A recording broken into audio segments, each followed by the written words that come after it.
everyone and welcome back to my channel. Today is the day that I do the mid-year book Freakout tag, which I like to do every year when we are halfway through the year. I think it's a nice way to look back at your reading and see how far you've come and what you still want to enjoy in the upcoming half year. So I have the questions on my phone as per usual, and now Siri wants to play.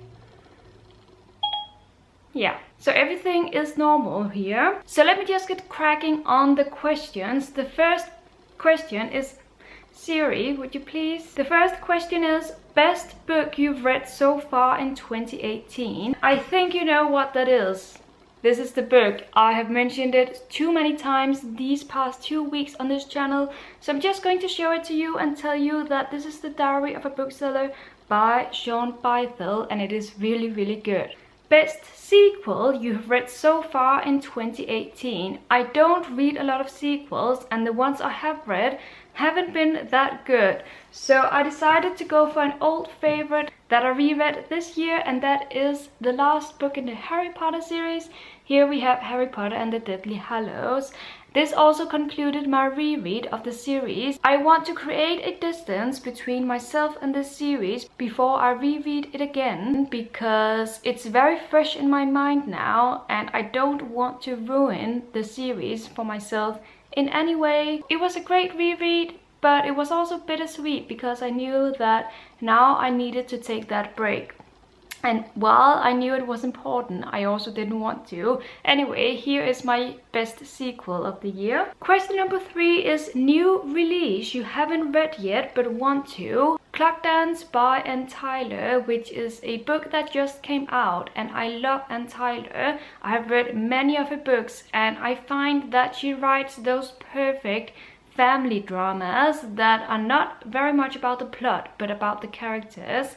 So this one is one I want to read, and I can tell you that I've already ordered it. It's coming for me in the mail. I decided to get the physical copy after all, after having considered getting it on Kindle.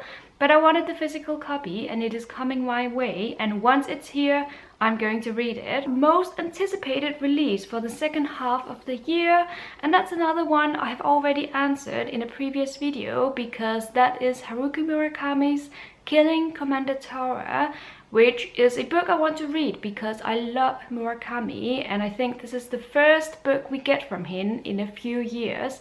So I'm excited, and even though I still haven't read the synopsis, I really want to get my hands on this book. It also looks beautiful, so I hope this is the actual cover we will get when it comes out in English. I wish I could read Japanese so that I could get to his books faster. Question number 5 is biggest disappointment, and that has to go to this book, Children of Blood and Bone by Tomi Adeyemi.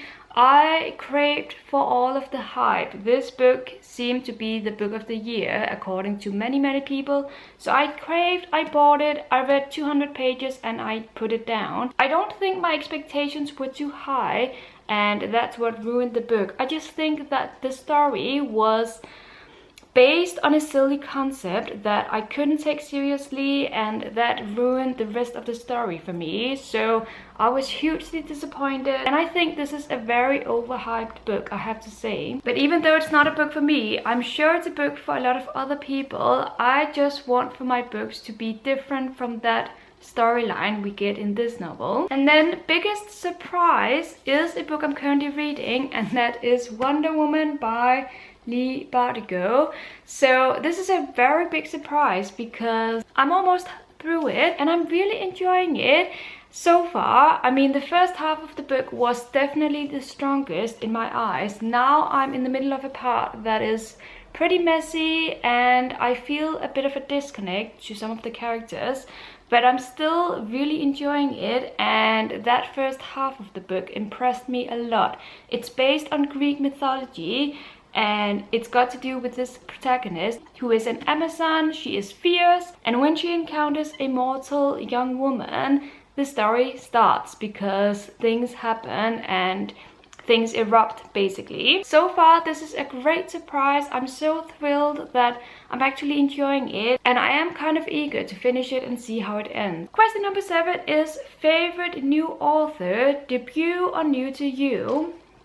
And I've read so many new authors this year, which I find to be very intriguing. I decided to go for two that I especially find intriguing. First, we have Imogen Hermes Gouvard. I think this is her debut novel, but I read The Mermaid and Mrs. Hancock. I was overwhelmed with fascination, and I was intrigued about the way that Imogen writes historical fiction that is written today but feels like it's written 200 years ago. It reflects the society very well, I think, and it took me back to the feeling of reading a classic. So this was a book that took me by surprise, and I'm very intrigued to read more from this author in the future. The other author I decided to go for is Elif Batuman, who wrote The Idiot. I find her intriguing, and I want to read other of her books once she releases them, because she has a great way of observing and writing about these observations, and that was a really refreshing way to read a fictional novel. So I'm intrigued to see if she can do it again in a new novel, and if I will fall in love with it once again. So now we've made it to the 3 questions that I don't really have an answer for, but let me just read them to you. Question number 8 is newest fictional crush, and I don't get fictional crushes, so I have no answer for that one. Number 9 is newest favorite character, and that one was a bit too hard to answer, so I'm going to take the easy way out and not answer it at all. I'm sorry, but I mean, how can you choose your favorite character when you've read so many books and you have liked so many of the characters and you like them for different reasons? I don't know, I'm not going to do it. And then question number 10 is a book that made you cry. I rarely cry from reading. I don't think it's ever really happened. I mean, I've maybe felt the emotions, but I don't think I've ever shed a tear while reading a book. So I couldn't answer that one as well. However, question number 11 I could answer, because it is a book that made you happy. And I'm going for the book that a lot of other people who have read this book this year have gone for, because this is a book called The Humans by Matt Haig, and it's funny. It is a book that observes the human race and how we live and how we do things, and how that is basically weird and hilarious at the same time, because we get all of these observations from the perspective of an alien who doesn't know us and who is put on Earth to prevent this mathematical breakthrough to be discovered by too many people. It was just a book that put a smile on my face, even though I'm very hard to please when it comes to my reading and making me laugh out loud. But this one was really good, and I couldn't help but think that this is spot on when it comes to the human race and how we behave, because we do some things that are pretty peculiar, but to us they seem normal. And if that was a bit too vague, then read the book and you will know what I'm talking about. Question number 12 is favorite book to film adaptation you saw this year.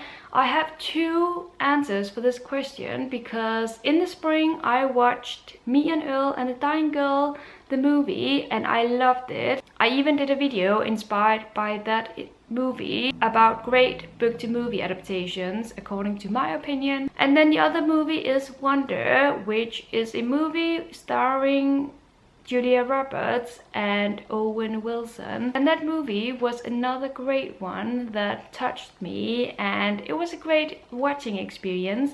And I also loved the book, so it was nice to see that they handled the movie adaptation as well as the book, at least almost as well. Favorite review you've written this year, or the Booktube version, favorite video you have done so far this year? I am pretty proud of a lot of my videos, but I think my reading vlogs in general are my favorites to do and my favorites to put out to you guys. You seem to love them, and that makes me so happy. I'm especially fond of the most recent one I did from last Sunday, the number 2 of July, which shows you a lot of Denmark and this nature that we have. Even though I didn't read that much last week, it was still a magical week to me when it comes to my vacation and what I experienced and also what I read. So I especially like that one. But there are so many of my videos that I'm really happy that I have done and that I like to look back on. They put a smile on my face and make me remember that special time of the year. Question number 14 is the most beautiful book you bought so far this year or received. That one was easy because this book is hands down the most beautiful one I have bought this year. This is absolutely perfection and the spine stands out on my shelves, and then it really pleased me to realize that the book in itself was also brilliant, as I talked about earlier. And the very last question is, what books do you need to read by the end of the year? So many books. I have a huge TBR, both the physical one but also the one on my Goodreads account. So I couldn't tell. I am a moody reader and I'm going to let myself be led the way that my mood leads me. I'm not going to give you an answer as to what I expect to read in the next half year because I'm a moody reader and who knows. I just want to enjoy myself and read the books that I am naturally drawn to, and then that's it. That is it for this tag video. I hope you enjoyed it, and until my next video, happy reading.